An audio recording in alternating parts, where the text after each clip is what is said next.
Aurora Leigh Book 2 Elizabeth Barrett Browning Times followed one another. Came a morn I stood upon the brink of 20 years, and looked before and after, as I stood woman and artist, either incomplete, both credulous of completion. There I held the whole creation in my little cup, and smiled with thirsty lips before I drank quo. Good health to you and me, sweet neighbor mine, and all these peoples. Quo. I was glad, that day. The June was in me, with its multitudes of nightingales all singing in the dark, and rosebuds reddening where the calyx split. I felt so young, so strong, so sure of God. So glad, I could not choose be very wise. And, old at 20, was inclined to pull my childhood backward in a childish jest to see the face of T once more, and farewell. In which fantastic mood I bounded forth at early morning, would not wait so long as even to snatch my bonnet by the strings, but, brushing a green trail across the lawn with my gown in the dew, took whilom way among the acacias of the shrubberies, to fly my fancies in the open air and keep my birthday, till my aunt awoke to stop good dreams. Meanwhile I murmured on as honeyed bees keep humming to themselves, quo. The worthiest poets have remained uncrowned till death has bleached their foreheads to the bone. And so with me it must be unless I prove unworthy of the grand adversity, and certainly I would not fail so much. What, therefore, if I crown myself today in sport, not pride, to learn the feel of it, before my brows be numbed as Dante's own to all the tender pricking of such leaves? Such leaves. What leaves? Quo. I pulled the branches down to choose from. Quo. Not the bay. I choose no bay. The fates deny us if we are overbold, nor myrtle which means chiefly love. And love is something awful which one dares not touch so early o' mornings. This verbena strains the point of passionate fragrance. And hard by, this golden rose, at far too slight a beck of the wind, will toss about her flower apples. Ah, there's my choice, that ivy on the wall, that headlong ivy. Not a leaf will grow but thinking of a wreath. Large leaves, smooth leaves, serrated like my vines, and half as green. Ah, like such ivy, bold to leap a height 'twas strong to climb. As good to grow on graves as twist about a thyrsus. Pretty too, and that's not ill when twisted round a comb.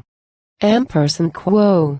Thus speaking to myself, half singing it, because some thoughts are fashioned like a bell to ring with once being touched, I drew a wreath drenched, blinding me with dew, across my brow, and fastening it behind so, turning faced my public cousin Romney with a mouth twice graver than his eyes. I stood there fixed, my arms up, like the caryatide, soul of some abolished temple, helplessly persistent in a gesture which derides a former purpose. Yet my blush was flame, as if from flax, not stone. Quo. Aurora Leigh, the earliest of auroras. Quo. Hand stretched out I clasped, as shipwrecked men will clasp a hand, indifferent to the sort of poem. The tide had caught me at my pastime, writing down my foolish name too near upon the sea, which drowned me with a blush as foolish. Quo. You, my cousin. Quo. The smile died out in his eyes and dropped upon his lips, a cold dead weight, for just a moment. Quo. Here's a book I found. No name writ on it, poems, by the form. Some Greek upon the margin, ladies Greek without the accents. Read it? Not a word. I saw at once the thing had witchcraft in T, whereof the reading calls up dangerous spirits. I rather bring it to the witch. Quo. Quo. My book. You found it and quo. Quo. In the hollow by the stream that beachly ends down into of which you said the Aretinate has a Naiad's heart and pines for waters. Ampersand quo. Ampersand quo. Thank you. Ampersand quo. Ampersand quo. Thanks to you, my cousin. That I have seen you not too much witch, scholar, poet, dreamer, and the rest, to be a woman also. Ampersand quo. With a glance the smile rose in his eyes again and touched the ivy on my forehead, light as air. I answered gravely and quo. Poets needs must be or men or women, more's the pity. Ampersand quo. Ampersand quo. Ah, but men, and still less women, happily, scarce need be poets. Keep to the green wreath, since even dreaming of the stone and bronze brings headaches, pretty cousin, and defiles the clean white morning dresses.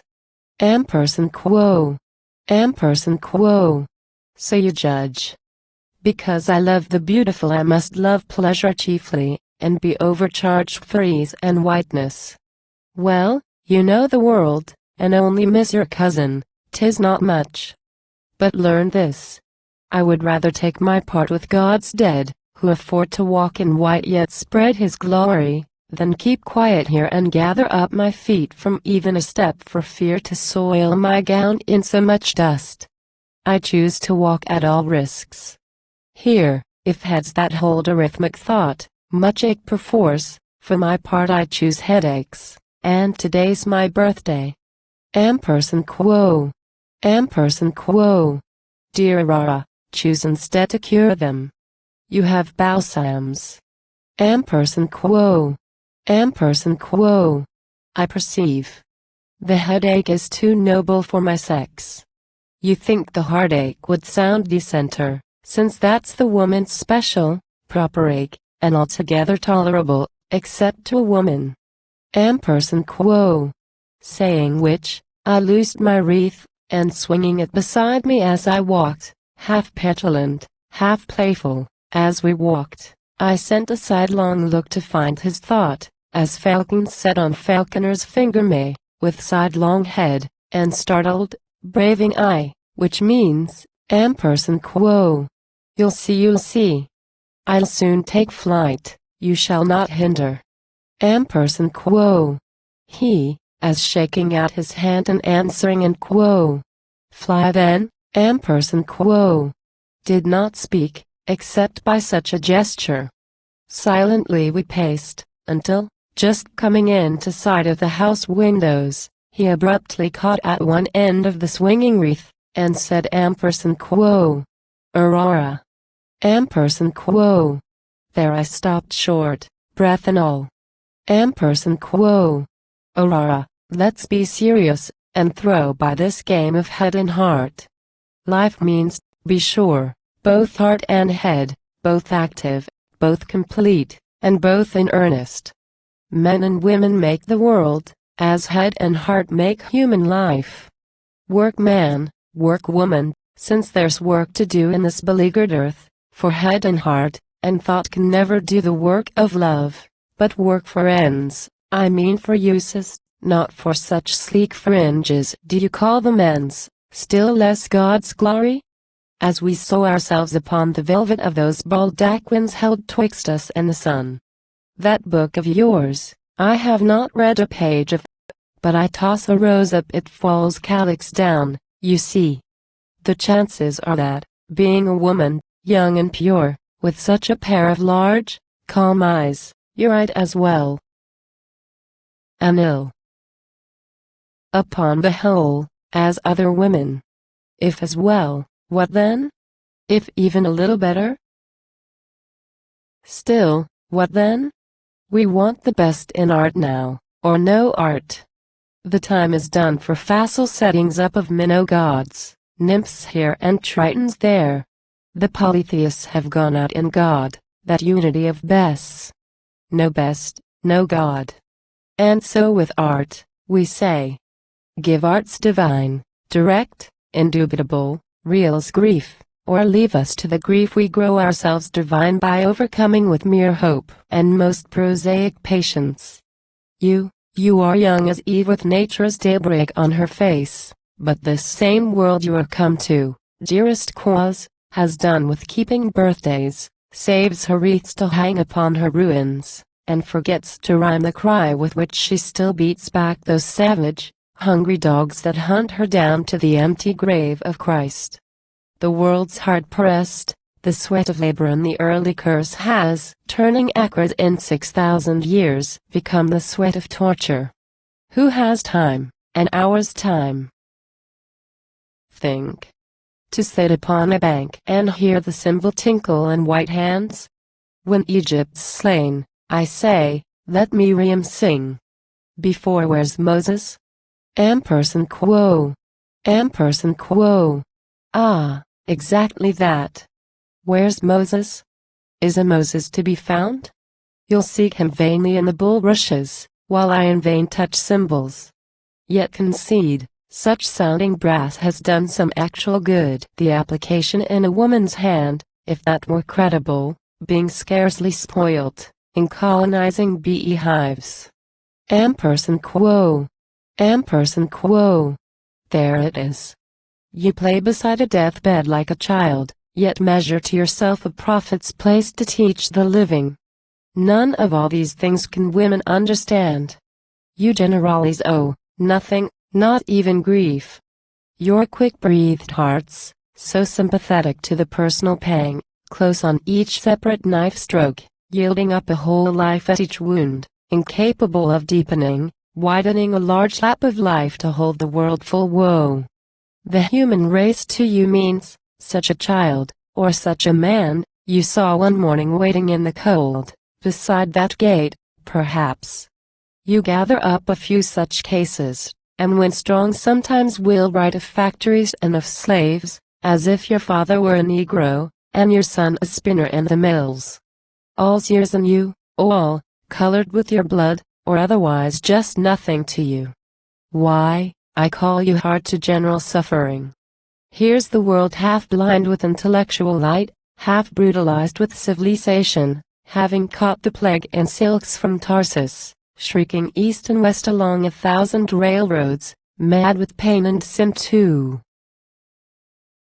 Does one woman of you all, you who weep easily, grow pale to see this tiger shake his cage?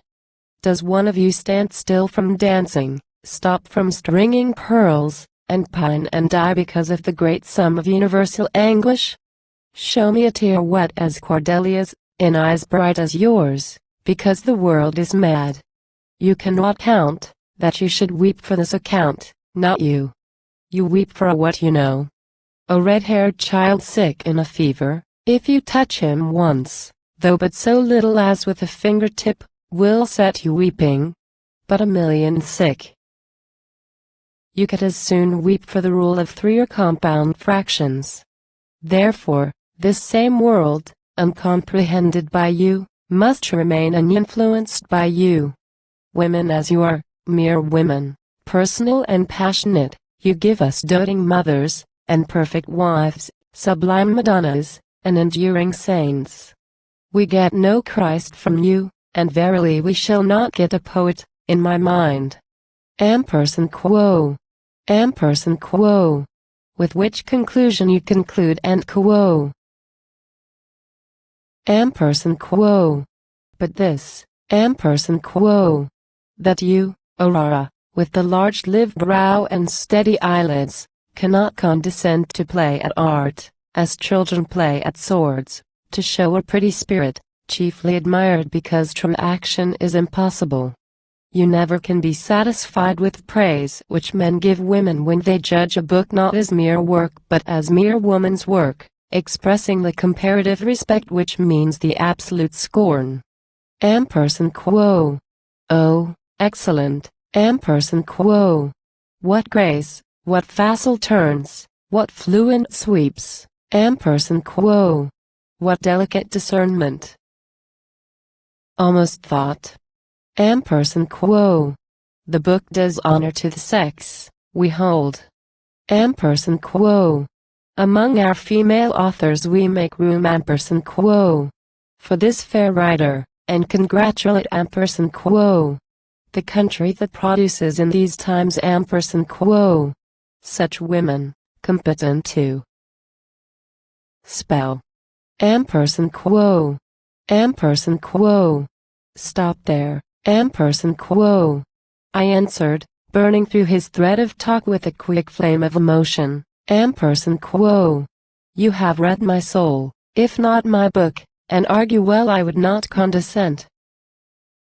We will not say to such a kind of praise a worthless end as praise of all kinds, but to such a use of holy art and golden life. I am young, and peradventure weak, you tell me so through being a woman. And, for all the rest, take thanks for justice. I would rather dance at fairs on tightrope, till the babies drop their gingerbread for joy, than shift the types for tolerable verse, intolerable to men who act and suffer. Better far pursue a frivolous trade by serious means, than a sublime art frivolously. Ampersand quo. Ampersand quo. You choose a nobler work than either, O moist eyes and hurrying lips and heaving heart. We are young, Aurora, you and I. The world, look round, the world, we were come too late, is swollen hard with perished generations and their sins. The civilizer's spade grinds horribly on dead men's bones, and cannot turn up soil that's otherwise than fetid. All success proves partial failure. All advance implies what's left behind. All triumph, something crushed at the chariot wheels. All government, some wrong, and rich men make the poor, who curse the rich, who agonize together, rich and poor, under and over, in the social spasm and crisis of the ages.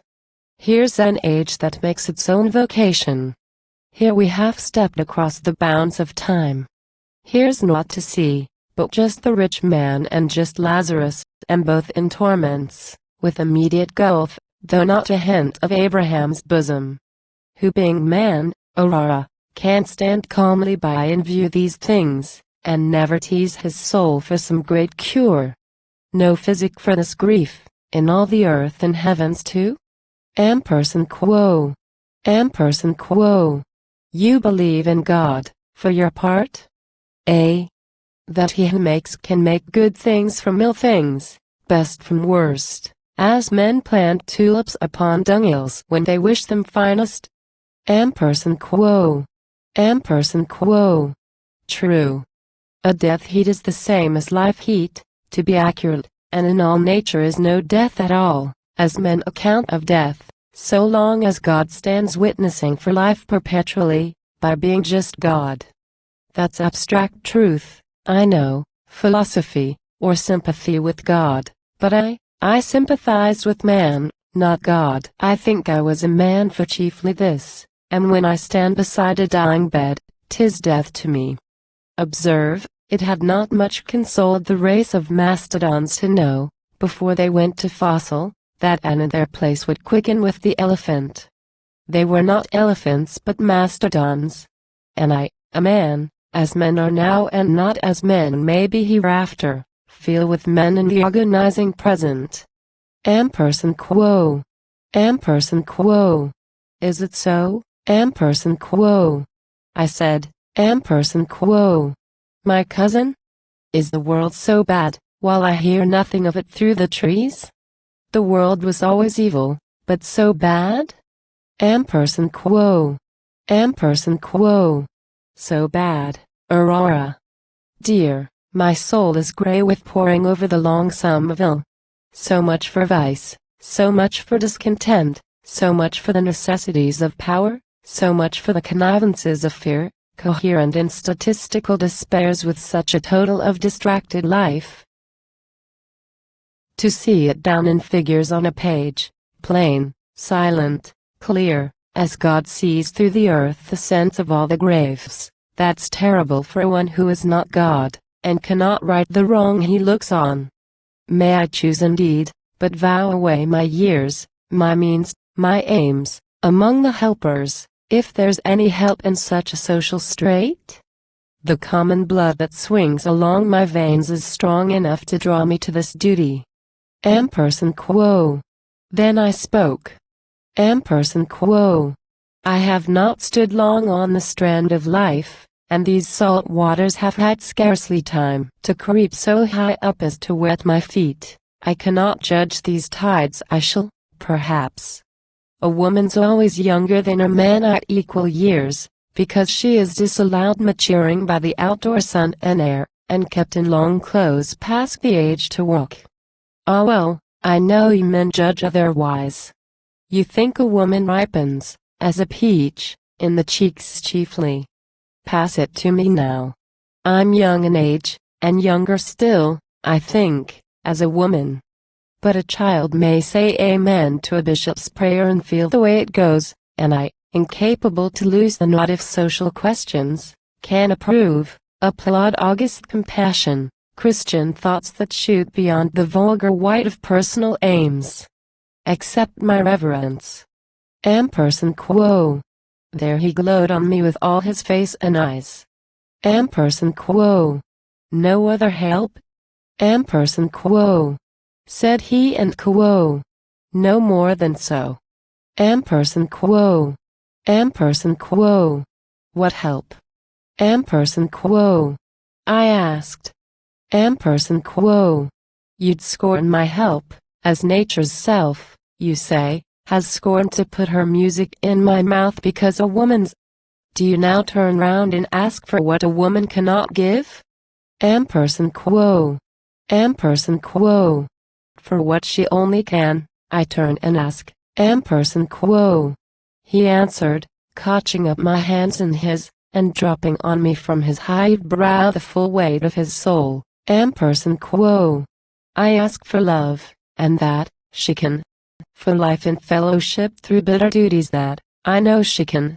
For wifehood will she? Ampersand quo. Ampersand quo. Now, ampersand quo. I said, ampersand quo. May God be witness twixt us two. Ampersand quo. And with the word, Meseemed I floated into a sudden light above his stature, ampersand quo. Am I proved too weak to stand alone, yet strong enough to bear such leaners on my shoulder? Poor to think, yet rich enough to sympathize with thought. Incompetent to sing, as blackbirds can, yet competent to love, like him? Ampersand quo. I paused. Perhaps I darkened, as the lighthouse will that turns upon the sea. Ampersand quo. It's always so. Anything does for a wife. Ampersand quo. Ampersand quo. Aurora, dear, and dearly honored, ampersand quo. He pressed in at once with eager utterance, ampersand quo. You translate me ill. I do not contradict my thought of you which is most reverent, with another thought found less so. If your sex is weak for art, and I, who said so, did but honor you by using truth in courtship, it is strong for life and duty. Place your fecund heart in mine, and let us blossom for the world that wants love's color in the gray of time. My talk, meanwhile, is arid to you, since all my talk can only set you where you look down coldly on the arena heaps of headless bodies, shapeless, indistinct. The judgment angel scarce would find his way through such a heap of generalized distress to the individual man with lips and eyes, much less Aurora. Ah, my sweet, come down, and hand in hand we'll go where yours shall touch these victims, one by one. Till, one by one, the formless, nameless trunk of every man shall seem to wear a head with hair, you know, and every woman catch your mother's face to melt you into passion. Ampersand quo. Ampersand quo. I am a girl, ampersand quo. I answered slowly. Ampersand quo. You do well to name my mother's face. Though far too early, alas, God's hand did interpose twixt it and me. I know so much of love as used to shine in that face in another. Just so much. No more indeed at all. I have not seen so much love since, I pray you pardon me, as answers even to make a marriage within this cold land of England.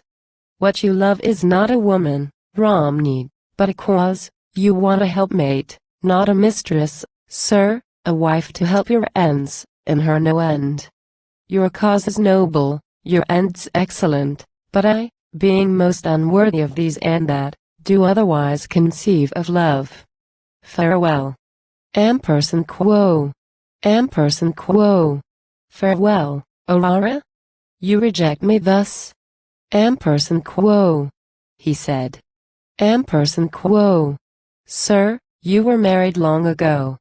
You have a wife already whom you love, your social theory. Bless you both, I say. For my part, I am scarcely meek enough to be the handmaid of a lawful spouse. Do I look a Hagar, think you? Ampersand quo. Ampersand quo. So you jest. Ampersand quo. Ampersand quo. Nay, so, I speak in earnest, ampersand quo. I replied. Ampersand quo. You treat of marriage too much like, at least, a chief apostle, you would bear with you a wife. A sister. Shall we speak it out? A sister of charity. Ampersand quo. Ampersand quo. Then, must it be indeed farewell? And was I so far wrong in hope and in illusion, when I took the woman to be nobler than the man, yourself the noblest woman, in the use and comprehension of what love is, love, that generates the likeness of itself through all heroic duties? So far wrong, in saying bluntly, venturing truth on love, come, human creature, love and work with me, instead of laddie, thou art wondrous fair, and, where the graces walk before, the muse will follow at the lightning of their eyes, and where the muse walks, lovers need to creep, turn round and love me, or I die of love. Ampersand quo. With quiet indignation I broke in. Ampersand quo. You misconceive the question like a man, who sees a woman as the complement of his sex merely.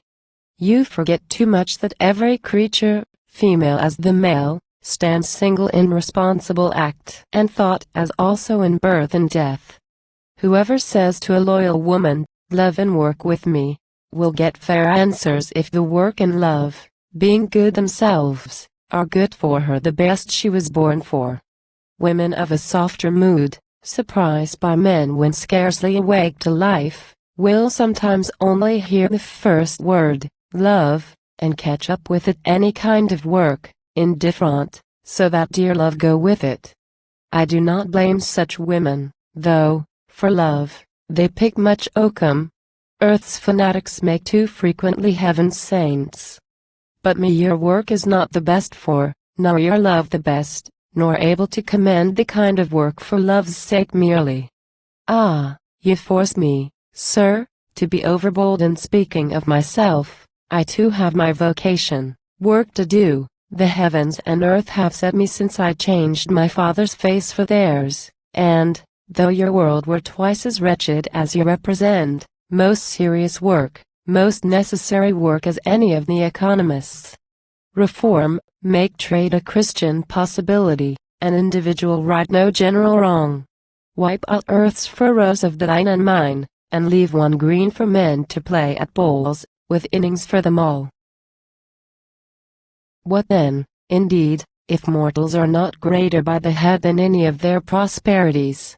What then, unless the artist keep up open roads betwixt the seen and unseen, bursting through the best of your conventions with his best, the speakable, imaginable best God bids him speak, to prove what lies beyond both speech and imagination? A starved man exceeds a fat beast, will not barter, sir, the beautiful for barley. And, even so, I hold you will not compass your poor ends of barley feeding in material ease, without a poet's individualism to work your universal. It takes a soul, to move the body, it takes a high-souled man, to move the masses, even to a cleaner sty, it takes the ideal, to blow a hair's breadth off the dust of the actual. Ah, your 4 years failed, because not poets enough to understand that life develops from within. For me, perhaps I am not worthy, as you say, of work like this. Perhaps a woman's soul aspires, and not creates, yet we aspire, and yet I'll try out your perhapses, sir, and if I fail, why, burn me up my straw like other false works. I'll not ask for grace. Your scorn is better, cousin Romney. I who love my art, would never wish it lower to suit my stature. I may love my art.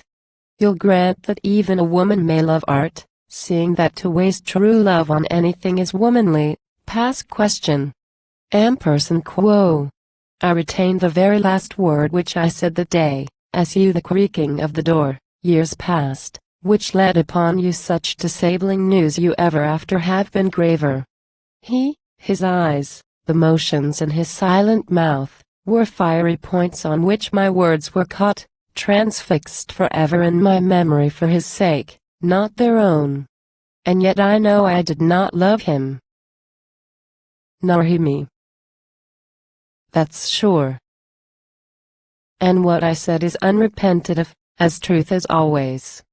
Yet a princely man, if hard to me, heroic for himself. He bears down on me through the slanting years, the stronger for the distance. If he had loved me, with that retributive face, I might have been a common woman now and happier, less known and less left alone, perhaps a better woman after all, with chubby children hanging on my neck to keep me low and wise. Ah me, the vines that bear such fruit are proud to stoop with it. The palm stands upright in a realm of sand. And I, who spoke the truth then, stand upright, still worthy of having spoken out the truth, by being content I spoke it though it set him there, me here. O woman's vile remorse, to hanker after a mere name, a show, a supposition, a potential love. Does every man who names love in our lives become a power for that? Is love's true thing so much best to us, that what personates love is next best? A potential love, forsooth. I'm not so vile. No, he cleaves, I think, this man, this image, chiefly for the wrong and shock he gave my life, in finding me precisely where the devil of my youth had set me, on those mountain peaks of hope all glittering with the dawn dew, all erect and famished for the noon, exclaiming, while I looked for empire and much tribute, Ampersand quo. Come, I have some worthy work for thee below. Come, sweep my barns and keep my hospitals, and I will pay thee with the current coin which men give women. Ampersand quo. As we spoke, the grass was trod in haste beside us, and my aunt, with smile distorted by the sun, face, voice as much at issue with the summer day as if you brought a candle out of doors, broke in with an quo. Romney, here. My child, entreat your cousin to the house, and have her talk, if girls must talk upon their birthdays. Come. Ampersand quo. He answered for me calmly, with pale lips that seemed to motion for a smile in vain. Ampersand quo. The talk is ended, madam, where we stand. Your brother's daughter has dismissed me here, and all my answer can be better set beneath the trees, than wronged by such a word your house's hospitalities. Farewell. Ampersand quo. With that he vanished. I could hear his heel ring bluntly in the lane, as down he leapt the short way from us. Then a measured speech withdrew me. Ampersand quo. What means this, Aurora Leigh? My brother's daughter has dismissed my guests. Ampersand quo. The lion in me felt the keeper's voice through all its quivering dewlaps. I was quelled before her, meek and to the child she knew, I prayed her pardon, said and quo. I had little thought to give dismissal to a guest of hers, in letting go a friend of mine who came to take me into service as a wife, no more than that, indeed. Ampersand quo. Ampersand quo. No more, no more? Pray heaven, Ampersand quo. She answered, Ampersand quo. That I was not mad. I could not mean to tell her to her face that Romney had asked me for a wife, and I refused him? Ampersand quo. Ampersand quo. Did he ask? Ampersand quo. I said. Ampersand quo. I think he rather stooped to take me up for certain uses which he found to do for something called a wife. he never asked. Ampersand quo. Ampersand quo. What stuff? Ampersand quo. She answered. Ampersand quo. Are they queens, these girls? They must have mantles, stitched with 20 silks, spread out upon the ground, before they'll step one footstep for the noblest lover born. Ampersand quo. Ampersand quo. But I am born, ampersand quo. I said with firmness, ampersand quo. To walk another way than his, dear aunt. Ampersand quo. Ampersand quo. You walk. A babe at 13 months will walk as well as you, ampersand quo. She cried in haste, ampersand quo. Without a steadying finger. Why, you child, God help you, you are groping in the dark, for all the sunlight. You suppose, perhaps, that you, sole offspring of an opulent man, are rich and free to choose a way to walk? You think, and it's a reasonable thought, that I, beside being well-to-do in life, will leave my handful in my niece's hand when death shall paralyze these fingers. Pray, child, albeit I know you love me not, as if you loved me, that I may not die. For when I die and leave you, out you go unless I make room for you in my grave, unhoused, unfed, my dear poor brother's lamb. Ah, heaven! That pains. Without a right to crop a single blade of grass beneath these trees, or cast a lamb's small shadow on the lawn, unfed, unfolded. Ah, my brother, here's the fruit you planted in your foreign loves. There's the fruit he planted. Never look astonished at me with your mother's eyes, for it was they who set you where you are, an unadored orphan. Child, your father's choice of that said mother disinherited his daughter, his and hers. Men do not think of sons and daughters, when they fall in love, so much more than of sisters. Otherwise he would have paused to ponder what he did, and shrunk before that clause in the entail excluding offspring by a foreign wife, the clause set up 100 years ago by a Leigh who wedded a French dancing girl and had his heart danced over in return. But this man shrank at nothing, never thought of you, Aurora, any more than me. Your mother must have been a pretty thing, for all the coarse Italian blacks and browns, to make a good man, which my brother was, unchary of the duties to his house. But so it fell indeed. Our cousin Vane Leigh, the father of this Romney, wrote directly on your birth, to Italy, I ask your baby daughter for my son, in whom the entail now merges by the law. Betroth her to us out of love, instead of colder reasons, and she shall not lose by love or law from henceforth. So he wrote. A generous cousin was my cousin Vane. Remember how we drew you to his knee the year you came here, just before he died, and hollowed out his hands to hold your cheeks, and wished them redder. You remember Vane. And now his son, who represents our house, and holds the fiefs and manors in his place, to whom reverts my pittance when I die, except a few books and a pair of shawls. The boy is generous like him, and prepared to carry out his kindest word and thought to you, Aurora. Yes, a fine young man is Romney Leigh.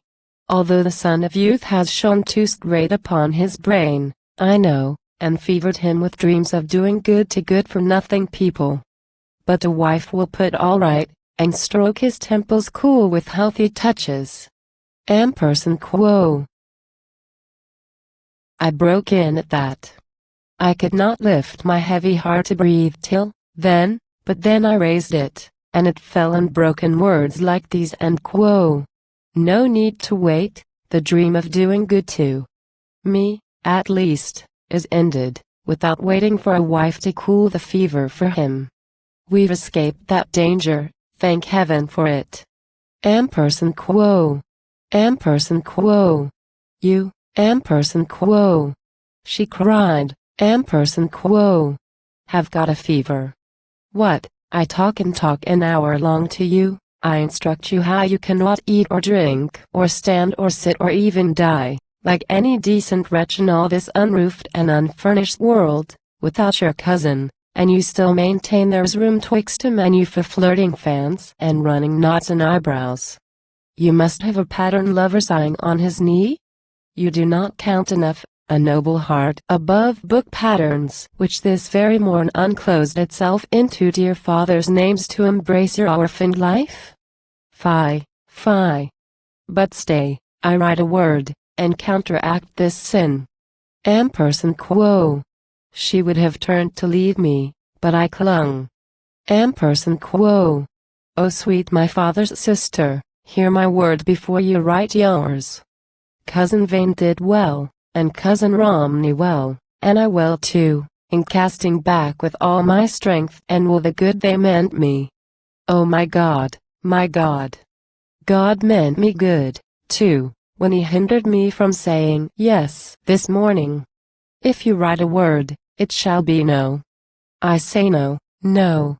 I tie up no upon his altar horns, quite out of reach of perjury. At least my soul is not a pauper. I can live at least my soul's life, without alms from men. And if it must be in heaven instead of earth, let heaven look to it, I am not afraid. Ampersand quo. She seized my hands with both hers, strained them fast, and drew her probing and unscrupulous eyes right through me, body and heart. Ampersand quo. Yet, foolish sweet, you love this man. I've watched you when he came, and when he went, and when we've talked of him. I am not old for nothing. I can tell the weather signs of love. You love this man. Ampersand quo. Girls blush sometimes because they are alive, half wishing they were dead to save the shame. The sudden blush devours them, neck and brow. They have drawn too near the fire of life, like gnats, and flare up bodily, wings and all. What then? Who's sorry for a gnat? Or girl? I blushed. I feel the brand upon my forehead now strike hot, sear deep, as guiltless men may feel the felon's iron, say, and scorn the mark of what they are not. Most illogical irrational nature of our womanhood, that blushes one way, feels another way, and prays, perhaps, another. After all, we cannot be the equal of the male who rules his blood a little. For although I blushed indeed, as if I loved the man, and her incisive smile, accrediting that treason of false witness in my blush, did bow me downward like a swath of grass below its level that struck me, I attest the conscious skies and all their daily suns, I think I loved him not, nor then, nor since, nor ever. Do we love the schoolmaster, being busy in the woods? Much less, being poor, the overseer of the parish? Do we keep our love to pay our debts with? White and cold I grew next moment. As my blood recoiled from that imputed ignominy, I made my heart great with it. Then, at last, I spoke veritable words but passionate, too passionate perhaps. Ground up with sobs to shapeless endings.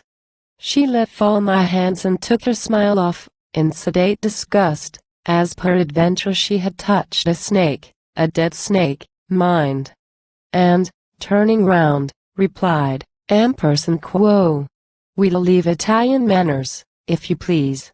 I think you had an English father, child, and ought to find it possible to speak a quiet yes or no, like English girls, without convulsions. In another month we'll take another answer no, or yes.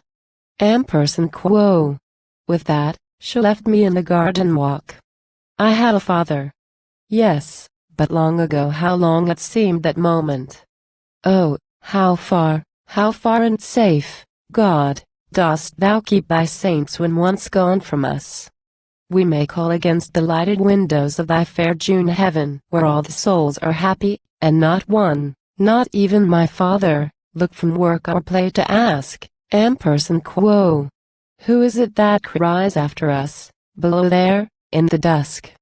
Ampersand quo. Yet formerly he turned his face upon me quick enough, if I said and quo. Father. Ampersand quo. Now I might cry loud. The little lark reached higher with his song than I with crying. Oh, alone, alone, not troubling any in heaven, nor any on earth, I stood there in the garden, and looked up the deaf blue sky that brings the roses out on such June mornings. You who keep account of crisis and transition in this life, set down the first time nature says plain and quo. No and quo. To some and quo. Yes and quo. In you, and walks over you in gorgeous sweeps of scorn. We all begin by singing with the birds, and running fast with June days, hand in hand, but once, for all, the birds must sing against us, and the sun strike down upon us like a friend's sword caught by an enemy to slay us, while we read the dear name on the blade which bites at us. That's bitter and convincing. After that, we seldom doubt that something in the large smooth order of creation, though no more than haply a man's footstep, has gone wrong. Some tears fell down my cheeks, and then I smiled, as those smile who have no face in the world to smile back to them. I had lost a friend in Romney Leigh. The thing was sure a friend, who had looked at me most gently now and then, and spoken of my favorite books, ampersand quo. Our books, ampersand quo. With such a voice. Well, voice and look were now more utterly shut out from me, I felt, than even my father's. Romney now was turned to a benefactor, to a generous man, who had tied himself to marry me, instead of such a woman. With low timorous lids he lifted with a sudden word one day, and left, perhaps, for my sake. Ah, self-tied by a contract, male Iphigenia bounded a fatal allness for the winds to change. But loose him, they'll not change. He well might seem a little cold and dominant in love. He had a right to be dogmatical, this poor, good Romney. Love, to him, was made a simple law clause. If I married him, I should not dare to call my soul my own, which so he had bought and paid for, every thought and every heartbeat down there in the bill. Not one found honestly deductible from any use that pleased him. He might cut my body into coins to give away among his other paupers. Change my sons, while I stood dumb as Griselda, for black babes or piteous foundlings. Might unquestioned set my right hand teaching in the ragged schools, my left hand washing in the public baths, what time my angel of the ideal stretched both his to me in vain. I could not claim the poor right of a mouse in a trap, to squeal, and take so much as pity from myself. Farewell, good Romney. If I loved you even, I could but ill afford to let you be so generous to me. Farewell, friend, since friend betwixt us two, forsooth, must be a word so heavily overladen. And, since help must come to me from those who love me not, farewell, all helpers I must help myself, and am alone from henceforth. Then I stooped and lifted the soiled garland from the earth, and set it on my head as bitterly as when the Spanish monarch crowned the bones of his dead love. So be it. I preserve that crown still, in the drawer there. 'Twas the first. The rest are like it. Those Olympian crowns, we run for, till we lose sight of the sun in the dust of the racing chariots. After that, before the evening fell, I had a note, which ran, ampersand quo. Aurora, sweet Chaldean, you read my meaning backward like your Eastern books, while I am from the West, dear. Read me now a little plainer. Did you hate me quite but yesterday? I loved you for my part. I love you. If I spoken tenderly this morning, my beloved, pardon it. And comprehend me that I loved you so I set you on the level of my soul, and overwashed you with the bitter brine of some habitual thoughts. Henceforth, my flower, be planted out of reach of any such, and lean aside you please, with all your leaves. Write woman's verses and dream woman's dreams. But let me feel your perfume in my home to make my Sabbath after working days. Bloom out your youth beside me, be my wife. Ampersand quo. I wrote in answer and quo. We Chaldeans discern still farther than we read. I know your heart, and shut it like the holy book it is, reserved for mild-eyed saints to pore upon betwixt their prayers at vespers. Well, you're right, I did not surely hate you yesterday. And yet I do not love you enough today to wed you, cousin Romney. Take this word, and let it stop you as a generous man from speaking farther. You may tease, indeed, and blow about my feelings, or my leaves, and here's my aunt will help you with east winds and break a stalk, perhaps, tormenting me. But certain flowers grow near as deep as trees, and, cousin, you'll not move my root, not you, with all your confluent storms. Then let me grow within my wayside hedge, and pass your way. This flower has never as much to say to you as the antique tomb which said to travelers, pause, sist, viator. Ampersand quo. Ending thus, I sighed. The next week passed in silence, so the next, and several after. Romney did not come nor my aunt chide me. I lived on, as if my heart were kept beneath a glass, and everybody stood, all eyes and ears, to see and hear it tick.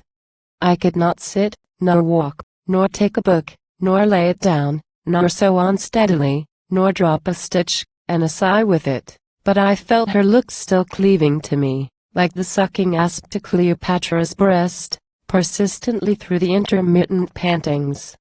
Being observed, when observation is not sympathy, is just being tortured. If she said a word, and quo. Thank you, ampersand quo. Or and quo. If it please you, dear, ampersand quo.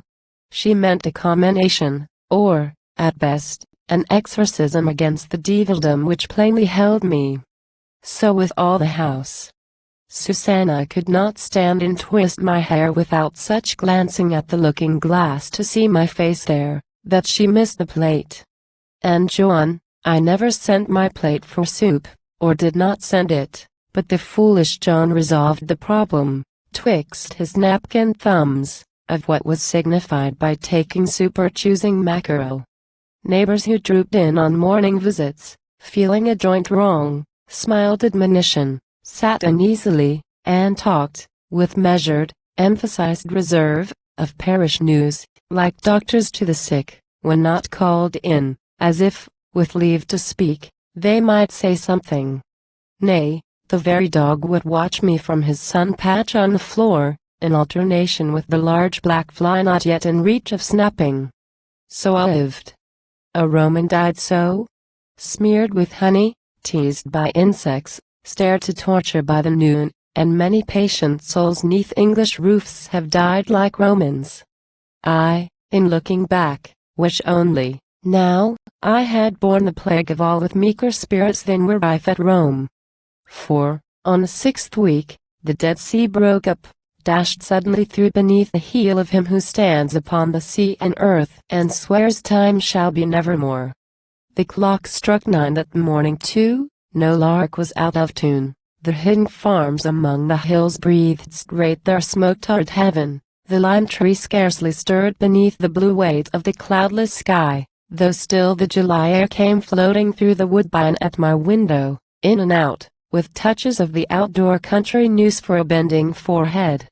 There I sat, and wished that morning truce of God would last till eve, or longer. Ampersand quo. Sleep. Ampersand quo. I thought, ampersand quo. Late sleepers, sleep, and spare me yet the burden of your eyes. Ampersand quo. Then, suddenly, a single ghastly shriek tore upward from the bottom of the house. Like one who wakens in a grave and shrieks, the still house seemed to shriek itself alive, and shudder through its passages and stairs with slam of doors and clash of bells. I sprang. I stood up in the middle of the room, and there confronted at my chamber door a white face, shivering, ineffectual lips. Ampersand quo. Come, come, ampersand quo. They tried to utter, and I went, as if a ghost had drawn me at the point of a fiery finger through the uneven dark. I went with reeling footsteps down the stair, nor asked a question. There she sat, my aunt, rolled upright in the chair beside her bed, whose pillow had no dint. She had used no bath for that night's sleeping, yet slept well. My God, the dumb derision of that gray, peaked face concluded something grave against the sun, which filled the chamber with its July burst when Susan drew the curtains, ignorant of who sat open-eyed behind her. There she sat. It sat. We said and quo. She and quo. Yesterday. Anne held a letter with unbroken seal as Susan gave it to her hand last night. All night she had held it. If its news referred to duchies or to dunghills, not an inch she'd budge. 'Twas obvious, for such worthless odds, nor, though the stars were suns and overburned their spheric limitations, swallowing up like wax the azure spaces, could they force those open eyes to wink once. What last sight had left them blank and flat, so, drawing out the faculty of vision from the roots, as nothing more, worth seeing, remained behind? Were those the eyes that watched me, worried me? That dogged me up and down the hours and days, a beaten, breathless, miserable soul? And did I pray, a half-hour back, but so, to escape the burden of those eyes? Those eyes. Ampersand quo. Sleep late and quo. I said. Why, now, indeed, they sleep. God answers sharp and sudden on some prayers, and thrusts the thing we have prayed for in our face, a gauntlet with a gift in single quotee. Every wish is like a prayer, with God. I had my wish, to read and meditate the thing I would, to fashion all my life upon my thought, and marry or not marry. Henceforth none could disapprove me, vex me, hamper me. Full ground room, in this desert newly made, for Babylon or Baalbec, when the breath, now choked with sand, returns for building towns. The heir came over on the funeral day, and we two cousins met before the dead, with two pale faces. Was it death or life that moved us? When the will was read and done, the official guests and witnesses withdrawn, we rose up in a silence almost hard, and looked at one another. Then I said, Ampersand quo. Farewell, my cousin. Ampersand quo. But he just touched my heartstrings, tied for going. At the door the carriage stood to take me, and said low, his voice a little unsteady through his smile, Ampersand quo. Sist, viator. Ampersand quo. Ampersand quo. Is there time, Ampersand quo? I asked, Ampersand quo. In these last days of railroads, to stop short like Caesar's chariot weighing half a ton on the Appian Road, for morals? Ampersand quo. Ampersand quo. There is time, Ampersand quo. He answered grave, Ampersand quo. For necessary words, inclusive, trust me, of no epitaph on man or act, my cousin. We have read a will, which gives you all the personal goods and funded moneys of your aunt. Ampersand quo. Ampersand quo. I thank her memory for it. With £300 we buy, in England even, clear standing room to stand and work in. Only 2 hours since, I fancied I was poor. Ampersand quo. Ampersand quo. And, cousin, still you're richer than you fancy.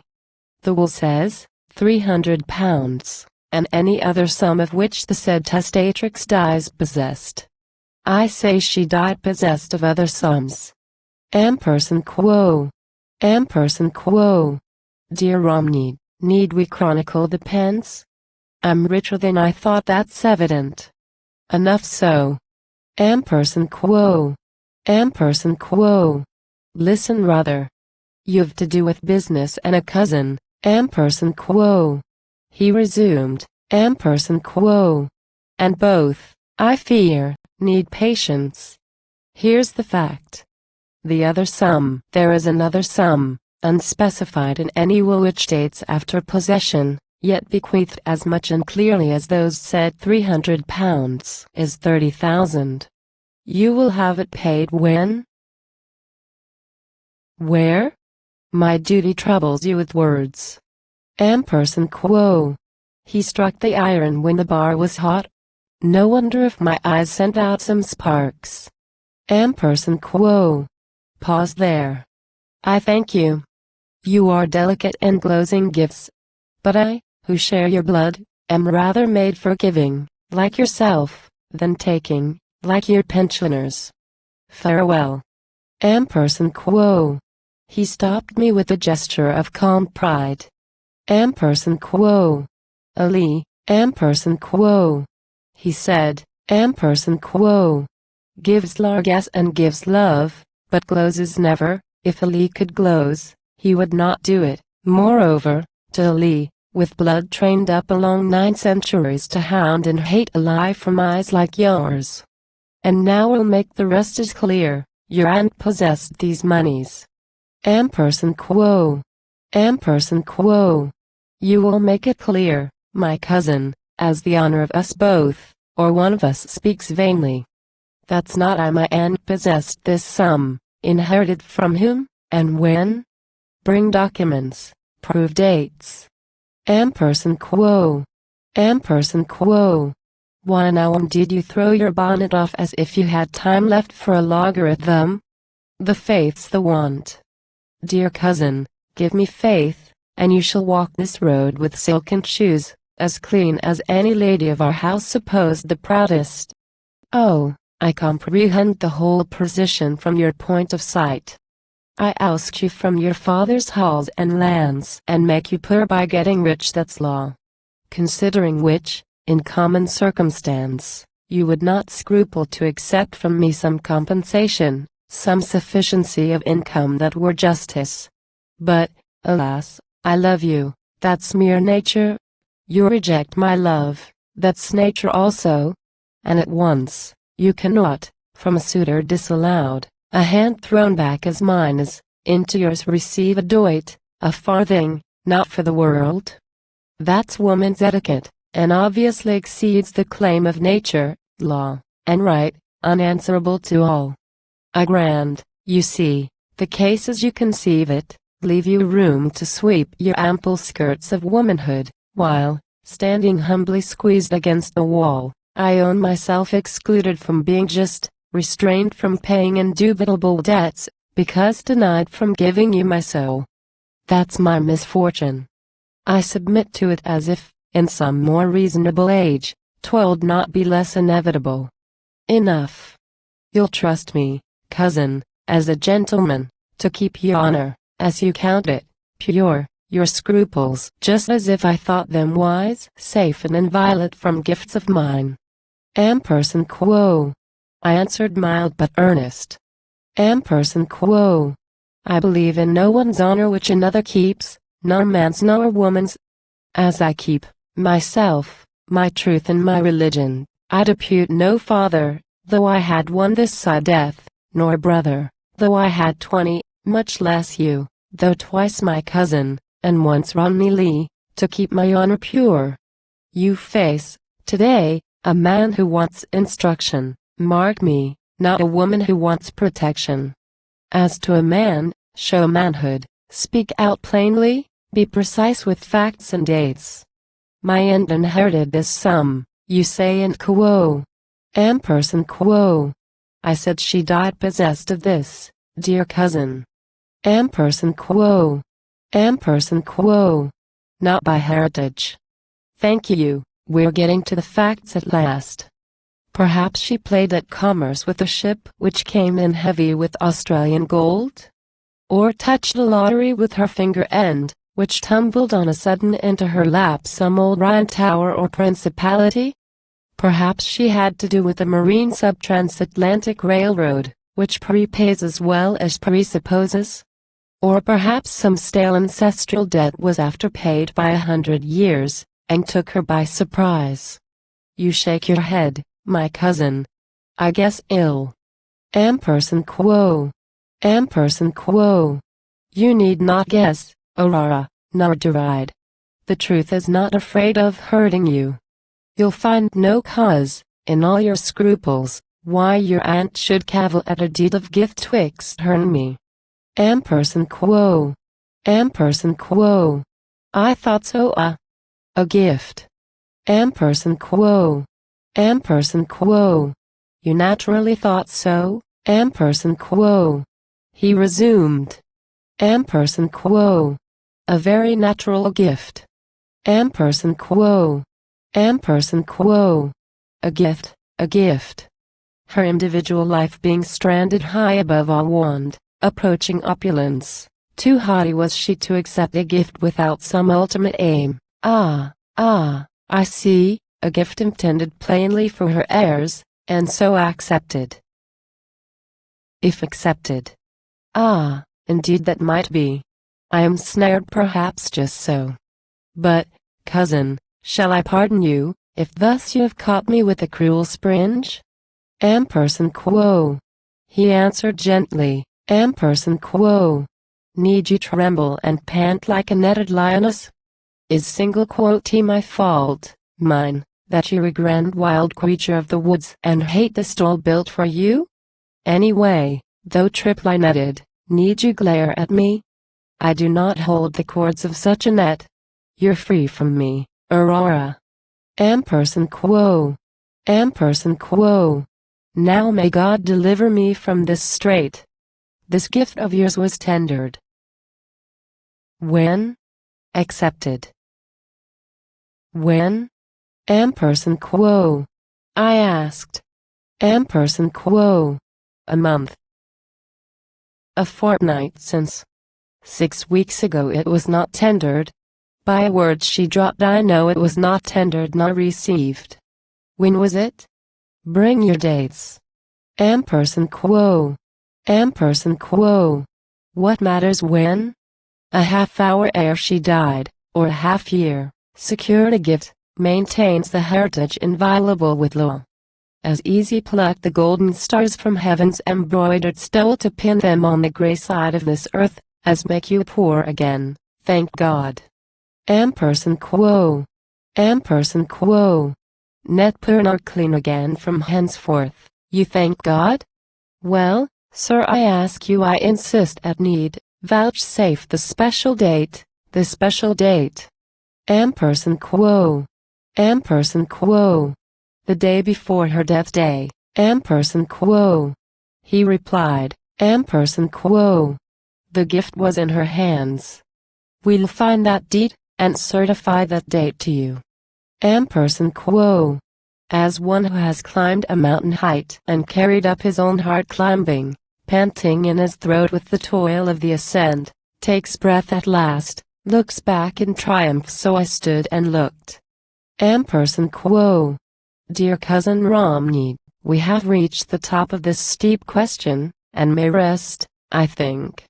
But first, I pray you pardon, that the shock and surge of natural feeling and event has made me oblivious of acquainting you that this letter, unread, mark, still sealed, was found enfolded in the poor dead hand. That spirit of hers had gone beyond the address, which could not find her though you wrote it clear. I know your writing, Romney. Recognize the open-hearted, the liberal sweep of the G. Now listen, let us understand. You will not find that famous deed of gift, unless you find it in the letter here, which, not being mine, I give you back.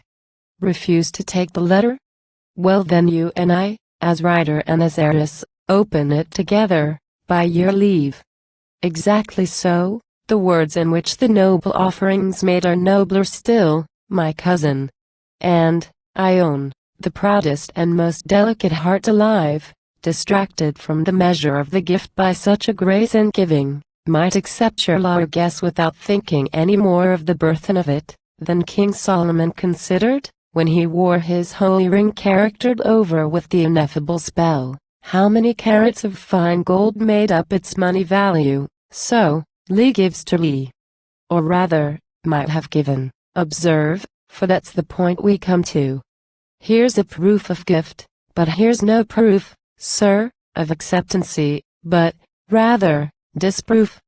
Death's black dust, being blown, infiltrated through every secret fold of this sealed letter by a puff of fate, dried up forever the fresh written ink, annulled the gift, desubtilized the grace, and left these fragments. Quo.